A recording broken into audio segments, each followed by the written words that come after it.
Ana Paula Vitorino é convidada deste Closing Bell. Muito boa noite, obrigado por estar aqui. Começando por olhar para este novo acordo, esta revisão, este acordo das PPPs.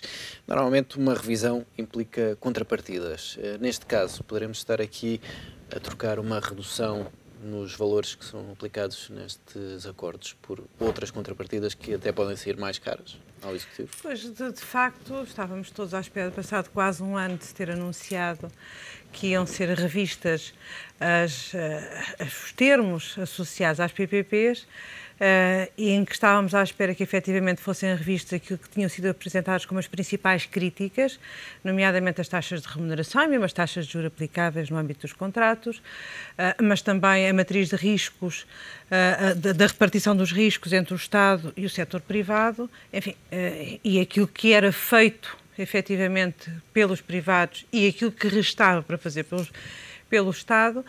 Enfim, o que nós constatamos é que nada disso, de facto, está em cima da mesa, pelo menos aparentemente, pelo menos por aquilo que foi anunciado.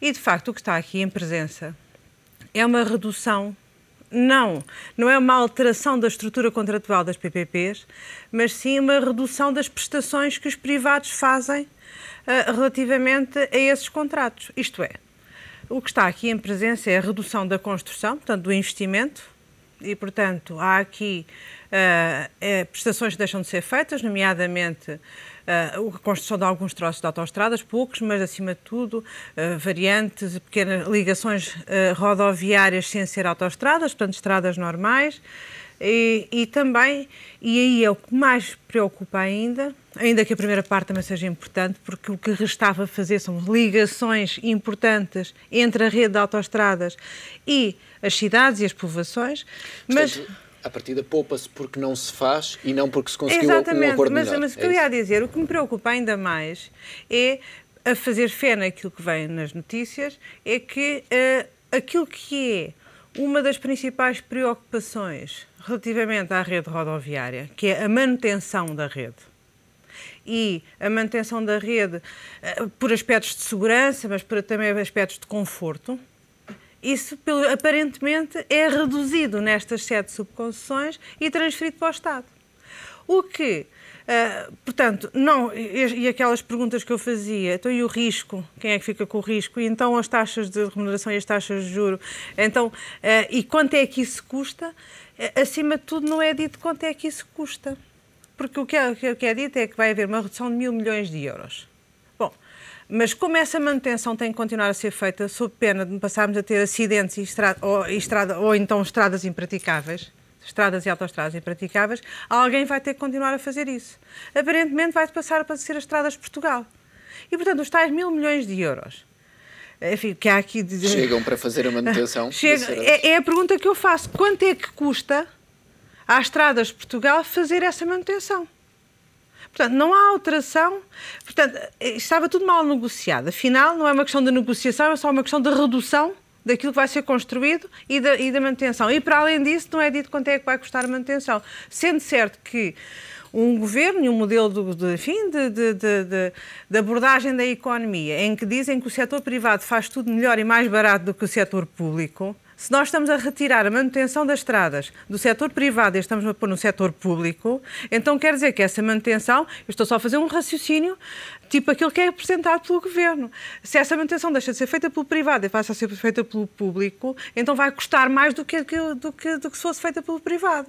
Quer dizer que estamos a diminuir 1.000 milhões de euros aos contratos com os privados, mas estamos a acrescentar seguramente uma boa parte àquilo que vai ser o orçamento das estradas de Portugal. Portanto, para além desta ação de propaganda que de facto está nos últimos dias, ou hoje, ou entre ontem e hoje, associada, que é muito bem feita, aliás, está a usufruir do facto do país, enfim, os que podem, infelizmente alguns, já muitos não podem, estar de férias, e a oposição também estar de férias, aparentemente está de férias, e portanto...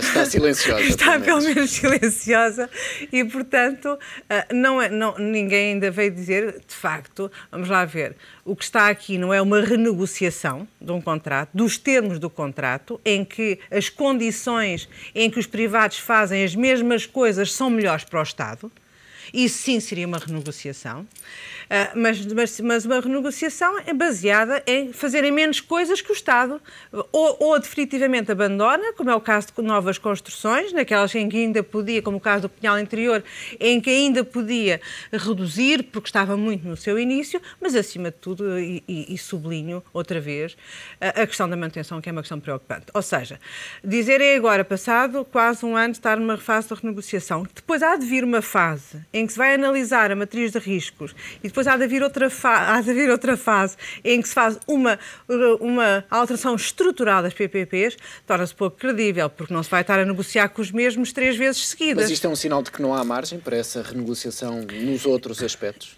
Eu acho que, acima de tudo, é um sinal que houve uma grande demagogia em torno das PPPs. E como já dissemos aqui várias vezes, não foi feita uma discussão séria sobre aquilo que devia ou não devia ser ainda construído, aquilo que é ou não necessário ser construído, aquilo para que há dinheiro ou não para ainda construir, e o dinheiro aqui não é só uma questão de ver se podemos fazer esse investimento, mas é se o investimento face ao retorno para a nossa economia, para a nossa sociedade, é ajustado, se justifica. Em vez de ser feita essa discussão, aquilo que se andou a fazer foi uma discussão populista, gastaste muito, gastaste pouco, negociaste muito mal ou negociaste bem. Foi um pouco essa a discussão que foi feita. E pelos vistos, aparentemente, não estava assim tão mal negociado, porque se passado, e eu, enfim, não sei, não tive nenhuma negociação, nem antes nem depois, relacionada com estas matérias, portanto, mas o que eu digo é que se passado um ano, a única coisa que consegue renegociar é cortar coisas que deixam de ser feitas e não os termos em que vão fazer aquelas que vão continuar a ser feitas, eu acho que então suspeito que, havendo 2 momentos distintos em que houve essa tentativa, se calhar não há mais margem. É um mau prenúncio, então, para a renegociação global das PPPs, em que se espera aqui uma poupança de 4 a 5 milhões. Eu acho aqui, desculpe interrompê-lo, mas acho aqui uma coisa muito estranha. E todos nós já estivemos envolvidos em processos de negociação, sejam eles de caráter público ou privado, sabemos que se nós temos um interlocutor, uma determinada concessionária que tem um contrato relacionado com estradas ou autoestradas, subconcessões, etc. Ou sejam concessões, subconcessões, aquilo que seja. Não vamos estar vários meses a negociar com essa concessionária para fechar uma coisa. Fechamos o contrato, fechamos a negociação. Passado uns tempos, vamos negociar outra vez com os mesmos para abordar outros aspectos. E depois fechamos essa negociação. E depois vamos a uma terceira negociação. Isto não é assim, quer dizer, eu acho que qualquer empresário, qualquer enfim, mesmo elemento da administração pública que já esteja envolvido em processos negociais relativamente aos contratos, sabe que essas coisas não são feitas assim. E, portanto, não é credível dizer que há aqui 3 momentos de negociação com os mesmos relativamente a 3 coisas diferentes. Sentados que estamos às mesas de negociação, fechamos um pacote de negociações relativamente ao mesmo contrato. Portanto, estes contratos estão a diminuir prestações e não faz sentido agora reabrir uma negociação para alterar outros termos contratuais. Não faz sentido. E, portanto, acho que aqui o Governo foi longe demais em termos das expectativas que criou, porque se calhar com alguma ligeireza, com alguma leviandade, fez críticas a contratos que tinham sido negociados por batalhões e batalhões de gente, sejam juristas, financeiros, enfim, uns que até agora estão no Governo, mas isso não vem ao caso, porque as pessoas fazem com certeza tudo de boa fé e com o melhor que sabem, e portanto andou a criar expectativas e agora chegou à conclusão que não consegue atingir essas expectativas e, portanto, faz uma campanha de divulgação do trabalho que foi feito, porque enche o olho dizer que havia 6 mil milhões de euros de PPPs, agora só já vai haver 4 mil milhões de euros, mas afinal, em termos líquidos, são 1.000 milhões e depois vamos negociar aqui mais umas coisas. E este tema das PPP continua a sofrer aqui de muita desinformação. É verdade. Que pode até condicionar futuras negociações. Eu acho que sim. Aliás, é um processo típico da politização de coisas que não devem ser politizadas. O que é político foi aquilo que não foi discutido. E eu voto e insisto, porque essa é a minha convicção, o que é político, na pureza das coisas, é dizer que modelo de desenvolvimento é que queremos para o país. Portanto, que tipo de estradas queremos, que tipo de ferrovias queremos, que tipo de portos queremos, aeroportos, etc. Isso é que é a matéria de análise e debate político. E depois o resto são questões já de natureza diferente. os contratos, a parte contratual, a parte de concursos contratual, eu acho que os políticos nem se deviam meter nisso, mas muito sinceramente, definido que esteja o modelo. Ora, aqui houve uma inversão das coisas, houve a politização do debate sobre se os contratos estavam bem ou mal negociados e não houve um debate político sério sobre aquilo que se devia fazer ou não se devia fazer. E, portanto, acho que foi mal o país e temos ido todos mal neste tipo de debate porque se continua a não se debater o que é essencial. E continuamos a andar aqui a debater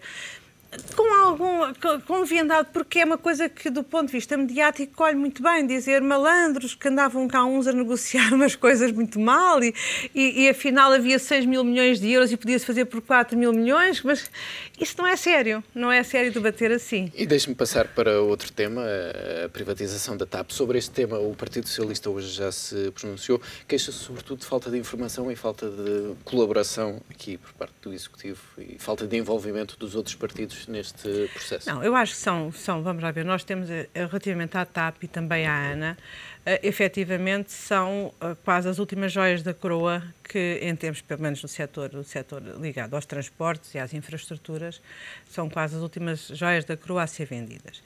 E são joias da coroa muito especiais, porque fazem parte fazem parte da nossa geoestratégia.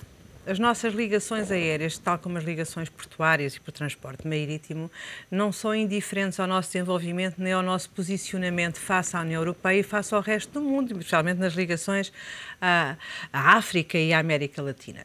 E, portanto, são dossiês que, sim, devem envolver porque cá está, porque são estratégicos em termos de política setorial, em termos de política de desenvolvimento, devem envolver algum debate e com as forças políticas que têm uma palavra com certeza a dizer sobre o futuro do nosso país, nomeadamente os partidos com expressão parlamentar, devem ser envolvidos nessa negociação. Se não envolvidos, pelo menos mantidos informados. Seria de bom tom, até precisamente para se poder dar alguns contributos positivos relativamente a isso.